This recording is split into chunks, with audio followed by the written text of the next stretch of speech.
50 चल रहा है। थायराइड की डोज बढ़ाई ना, जैसी प्रेगनेंसी हुई थायराइड की डोज बढ़ती है। ऑनलाइन व्यूअर्स को बता रही हूँ, अपने आप जो गोली खा रहे हैं उसकी 1.5 कर दो। जैसे 25 खा रहे हैं 37.5, 50 खा रहे हैं तो 75, 75। और डिले ना करो कि पहले टेस्ट कराएंगे। इवन डॉक्टर के जाओगे वो पहले टेस्ट लिखेंगे, उसकी रिपोर्ट आएगी, फिर आपको डॉक्टर की अपॉइंटमेंट मिलेगी। इतने दिन कमी में रहता है बच्चा। और अभी एक क्वेश्चन, अगर हमें घर वाले बोल रहे हैं कि नहीं खानी चाहिए थायराइड। हाँ बिल्कुल नहीं, ये तो अब सबको पता है खानी चाहिए। और बल्कि प्रेगनेंसी में होती नहीं है, थायराइड खाने से होती है, सिरे नहीं चढ़ती। जितने अबॉर्शन हो रहे हैं आधों का तो रीज़न थायराइड ही निकल रहा है। अब एक तुम पहली हो जिसका पहला बच्चा था और मैंने सिजेरियन किया, वरना पहले तो हमारे सब नॉर्मल होते अगर पहली बार हमारे पास आ गए। अब तुम कह रही हो सिजेरियन हमारे यहाँ हुआ था, तो मैं थायराइड उसका रीज़न बताऊंगी कि ना थायराइड की डोज अब मुझे जो और एक्सपीरियंस हो गया कि जब 9th मंथ आए तो फिर बढ़ा देना चाहिए। उससे पेन शुरू होते हैं। जितने लोगों के ड्यू डेट के बाद पेन हाँ पेन नहीं हुए थे ना ड्यू डेट के बाद तक, तो क्योंकि हर चीज़ शरीर चलता ही थायराइड से है।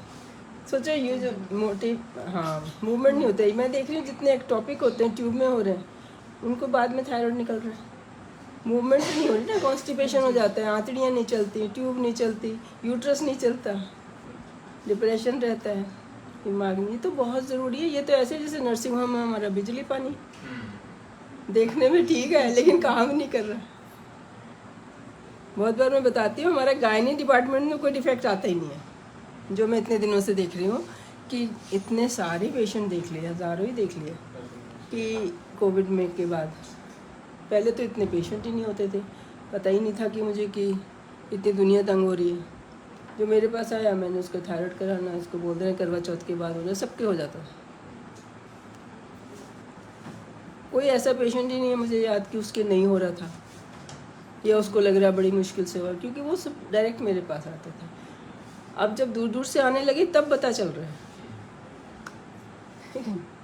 जो दूर दूर की कहानियाँ सुन रही हूँ कि क्या क्या लोग सोच के है ना थायराइड के लिए बना रही हूँ। थायराइड तो बहुत ज़रूरी है बिल्कुल, जैसे और इसकी डोज ठीक आ गई, रिपोर्ट ठीक आ गई, उसके बाद ये नहीं है कि कम कर दो या छोड़ दो। छोड़ देते मेरी रिपोर्ट ठीक आ गई, योगा किया ठीक आ गई, योगा वाले बताएंगे किसी चीज़ से ठीक होता था मुझे नहीं पता होता। अगर योगा से ठीक होता है, कुछ खाने से ठीक होता है, कुछ करने से ठीक होता है। लोगों को लगता है कि आप मैडम डाइट बड़ी अच्छी बताते हो, कुछ ऐसी डाइट बता दो थायराइड ठीक हो जाए। क्यों ठीक हो जाए? अगर है उसकी दवाई है और पता लग गया, ये बहुत किस्मत की बात है। उसका टेस्ट 300 साल लग के बनाई है। और हमारे यहाँ तो जब आती है दवाई उससे पहले बहुत अच्छे से टेस्ट हो जाती है। यूएसए में पहले कोई भी दवाई बनती है ना एलोपैथी, पहले तो चूहों पे टेस्ट होती है, 20 साल उसमें लग जाते हैं। फिर वो मतलब मंकी पे होती है, फिर उसमें लग जाते हैं 20 साल। फिर वो वॉलंटियर्स पे होती है, जो वॉलंटियर कहते हैं ठीक है हमें है बीमारी, साइड इफ़ेक्ट होगा उसके हम जिम्मेदार हैं। फिर उसके बाद जनरल पॉपुलेशन में जाती है, फिर जाके कहीं इंडिया में आती है, तो बैन हो जाती है कई लेवल पे। तो जो यहाँ आ गई वो तो सेफ़ ही सेफ़ है, लेकिन फिर भी ड्रग कंपनी को लिखना पड़ता है। ये एक्सप्लॉइट करते हैं आपको, जो बोलते हैं कि एलोपैथी दवाइयाँ जो है साइड इफ़ेक्ट होता है, वो तो सबको एक दवाई दे देते हैं। ऐसा है ही नहीं, हम तो हर एक को हर हफ्ते, हम तो हर महीने चेंज करते हैं डोज, एक थोड़ी दे देते हैं। अभी किसी को 37 दी है, तुम्हें 50 दी है। एक तो तब देते हैं जब सेम बैक्टीरिया हो सबके, एंटीबायोटिक देनी है तो। एंटीबायोटिक ठीक है, वो बीमारी होती है, मलेरिया बीमारी होती है, थायराइड बीमारी नहीं है, ये डेफिशिएंसी सिंड्रोम है। क्या है ये डेफिशिएंसी? जैसे चश्मा लगता है, नंबर कम है तो कम है, ये थोड़ी चश्मा अच्छा दिखने लगा आप छोड़ दो, ये डेफिशिएंसी सिंड्रोम है। अब तो इसकी तरह कहते हैं ना मीनोपॉज पे भी डेफिशिएंसी सिंड्रोम है, ईस्ट्रोजन की कमी हो जाती है, ईस्ट्रोजन फीमेल हार्मोन्स की, मीनोपॉज पे कमी होती है, उनका भी HRT आ गया। और आए 40 साल हो गए। देखो पहले वही चूहों पे तो हो ही गई, उसके बाद 20 साल का एक था, वो 2004 में ख़त्म हुआ स्टडी, 20 साल की स्टडी वॉल्टियर्स पे, जो वहाँ की नर्सिस एसोसिएशन और जो भी वॉल्टियर होंगे। फिर 2004 से अब 2024 में दूसरी स्टडी आ गई जो जनरल पॉपुलेशन की, वो कहते सारी बीमारियाँ कम होंगी, जितनी भी बीमारियाँ हैं ना वो सब कम होंगी उसको। ईस्ट्रोजन तो बहुत अच्छा हार्मोन है, थायराइड तो बहुत अच्छा हार्मोन है।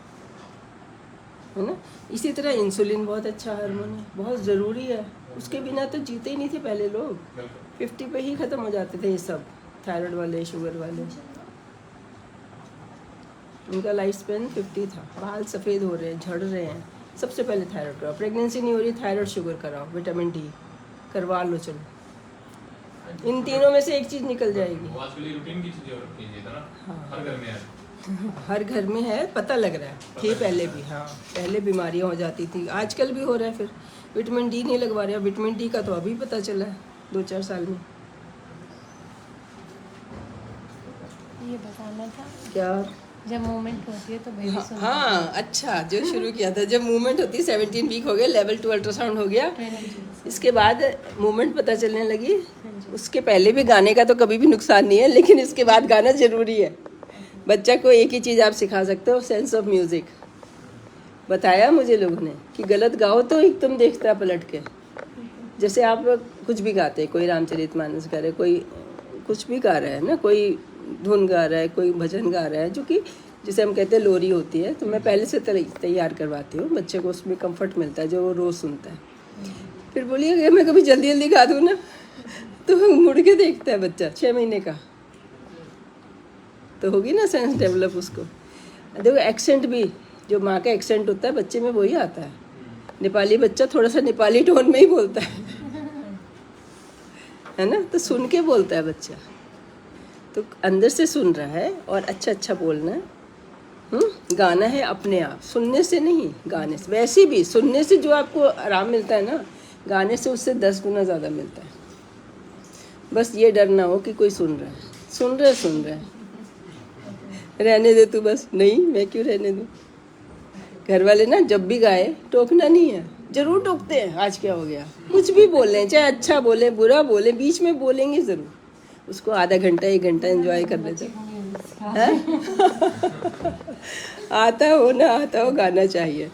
मैं तो अब ये बता रही हूँ कि जो डांस और म्यूज़िक के टीचर वो ठीक रख रहे हैं ना, उतने डॉक्टर्स नहीं रख रहे। भाई को बहुत इंटरेस्ट आ गया।